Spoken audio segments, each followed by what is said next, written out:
ছাত্রছাত্রীরা এই traffic policing থেকে শুরু করে চাকরিজীবী সবাই আছে। আচ্ছা, আপনারা যারা এই ট্রাফিক পুলিশ এবং শহর পরিষ্কার করছেন, এই কাজটা করতে কেমন লাগছে আপনাদের? আলহামদুলিল্লাহ, আমাদের অনেক ভালো লাগছে, কারণ এই কাজটা আমরা আজকে নতুন না, এর আগেও আমরা করে আসছি।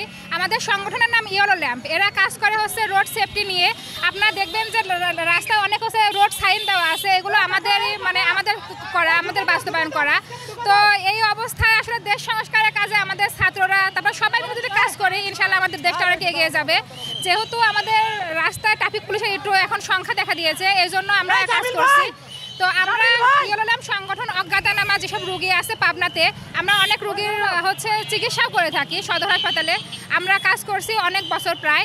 তো সেই ধারাবাহিকতা থেকে আজকে আমাদের এই কাজ করা। ধন্যবাদ।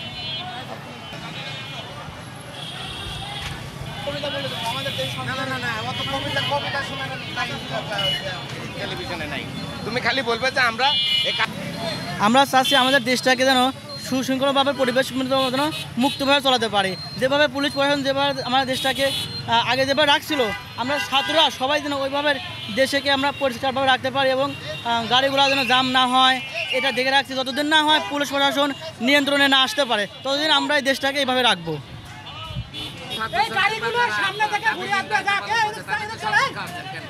এই যে সারাদিন রোদে যেভাবে কষ্ট করে তারা ট্রাফিকের দায়িত্ব পালন করতেছে, আমার কাছে খুব ভালো লাগতেছে।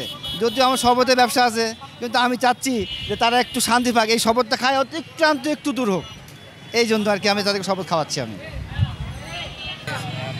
ট্রাফিকের দায়িত্ব পালন করছেন এবং আমরা দেখছি অনেকে শহর পরিষ্কার করছে। জি, এটার আপনার অনুভূতি, এই কাজটা করতে কেমন লাগতেছে? যাক আলহামদুলিল্লাহ, এখন তো বর্তমানে বাংলাদেশ সরকার নাই, আর আমাদের পাবনাতেও অনেকেই পুলিশ যারা ছিল অনেকে এখন দায়িত্ব তারা পালন করছে না। তারা অনেকে অবসর নিছে বা চাকরি এখন তারা নাই।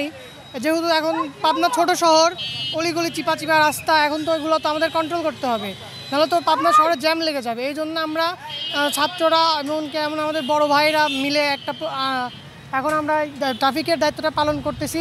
এটা করে আমাদের অনেক ভালো লাগছে আলহামদুলিল্লাহ, যে আমরা আমাদের পাবনা শহর, আমাদের নিজের শহরকে আমরা সুন্দরভাবে ট্রাফিক মুক্ত করতেছি আর কি। ভালো লাগে, ভালো লাগে। হ্যাঁ,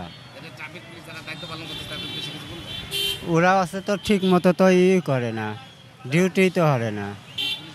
না, এখন দেশ তো চালানো লাগবে, তো চলবে কীভাবে এখন? আর ছাত্ররা যেহেতু আন্দোলন করে সরকার বদলাইছে, এখন এদেরই দায়িত্ব বলা চলে। পুলিশ তো শহরে নাই, এরাই আগামী দিনের ভবিষ্যৎ আর কি। কী করবেন বলেন? পুলিশকে নতুন করে সাজাতে হবে। খুব সুন্দর কাজ, ছাত্ররা যেগুলি করতেছে আসলে খুব সুন্দর হচ্ছে। আর ছাত্ররা যদি কালে এগুলি না করতো তাহলে এইভাবে আসতো না। ছাত্রদের সাথে হয়তো সবাই জনগণ থাকে, কাজটা হয়েছে। আর এগুলি যে করছে রড মুটকিল, এটা খুব সুন্দর হচ্ছে, খুবই সুন্দর হচ্ছে। আমার খুব ভালো লাগতেছে, খুব সুন্দর কাজ হচ্ছে। এটা করলে দেশ উন্নয়ন হবে ইনশাআল্লাহ। রোদ বৃষ্টি মাথায় রেখে কষ্ট করে এই শহর পরিষ্কার এবং ট্রাফিকের দায়িত্ব পালন করছেন, কাজটা করতে আপনার কেমন লাগতেছে? আসলে এই কাজটা আমরা বহু বছর ধরেই করে আসতেছি, হয়তো নজরে আসতেছি এখন একটা বিশেষ পরিস্থিতির কারণে, কিন্তু আমাদের ইয়েলো ল্যাম্প অনেক দীর্ঘদিনের পুরাতন। আমরা রোড অ্যাক্সিডেন্টের উপরে কাজ করি, আর এটা আমাদের পুরাতন অভ্যাস মানুষের সহযোগিতা করা, মানুষকে সচেতন করা, বিশেষ করে এই রোডের শৃঙ্খলা বা রোডের নিয়ম কানুনগুলোকে। তো এটা মানে নতুন করে ভালো লাগার কিছু নাই, ভালো লাগা অনেক দিন আগের থেকে, এখনও ভালো লাগে। ও খুব ভালো, খুব ভালো, তাতে সন্তুষ্ট হয়েছি। হালদার তরফে সন্তুষ্ট, খুব ভালো। এবং ট্রাফিক পুলিশের দায়িত্ব পালন করতেছে, এই বিষয়ে আপনার মন্তব্য কি? এটা অনেক ভালো কাজ। এটা যদি সরকার গঠনের পরও হয় তাহলে দেশ আরো উন্নত হবে। এখন দেখার বিষয়, এখন এটা কন্টিনিউ থাকে কিনা, এটা একটা দেখার বিষয়। আর খুব প্রাউড ফিল হচ্ছে যে আমার ভাইরা এত ভালো কাজ করতেছে, দেখে খুব ভালো লাগতেছে। ট্রাফিক পুলিশের দায়িত্ব পালন করতেছে, এই বিষয়ে আপনার অনুভূতি বা আপনার? না, অবশ্যই এটা ছাত্রদেরকে ধন্যবাদ দেওয়া উচিত। তারা যেটা করছে সেটা দেশের মানে বর্তমান পরিস্থিতি অবশ্যই দরকার, কারণ দেশে এখন কোনো আইন শৃঙ্খলা রক্ষাকারী কেউ নেই, এগুলো মেনটেন করার জন্য কেউ নেই। সুতরাং অবশ্যই ছাত্রদের জন্য ধন্যবাদ পাওয়ার যোগ্য। অবশ্যই আমার পক্ষ থেকে বা দেশবাসীর পক্ষে ছাত্রদেরকে ধন্যবাদ। খালি আমার এই যে সাধারণ ছাত্রছাত্রীর বৈষম্য বিরোধী আন্দোলনকারীদের আন্দোলনের ফলে সরকার পতন হয়েছে। এই সরকার পতন হওয়ার পরে পুলিশ বাহিনীর পর হামলার কারণে বিভিন্ন পুলিশ বাহিনী তারা কর্মবিরতিতে যাওয়ার ফলে দেশে যে ট্রাফিকিং পুলিশ এবং শহর পরিষ্কার একটা চরম জটিলতা তৈরি হয়েছে এবং যানজটের পরে সাধারণ মানুষ নাকানি চুবানি খাচ্ছে। এই যানজট থেকে মুক্ত করতে যে সমস্ত ছাত্রীরা বা বৈষম্যকারী আন্দোলনকারী সকল পেশার মানুষ যারা আন্দোলন করে দেশকে স্বাধীন করেছে তাদের পক্ষ থেকেই এই বিভিন্ন পাবনার শহর পরিষ্কার করা এবং পাবনা শহরে বিভিন্ন জায়গায় ট্রাফিকিং দায়িত্ব পালন করে সাধারণ মানুষকে যানজট মুক্ত এবং প্রশান্তি দেওয়া এই ছাত্রছাত্রীদের উদ্দেশ্য ছিল এবং আমরা তাদের সঙ্গে কথা বলেছি। আমি যদি একটু দর্শকদের দেখাতে চাই যে আমার ডানে এবং বাঁয়ে আপনারা দেখতে পাচ্ছেন তারা বিভিন্ন সময় দায়িত্ব পালন করছে।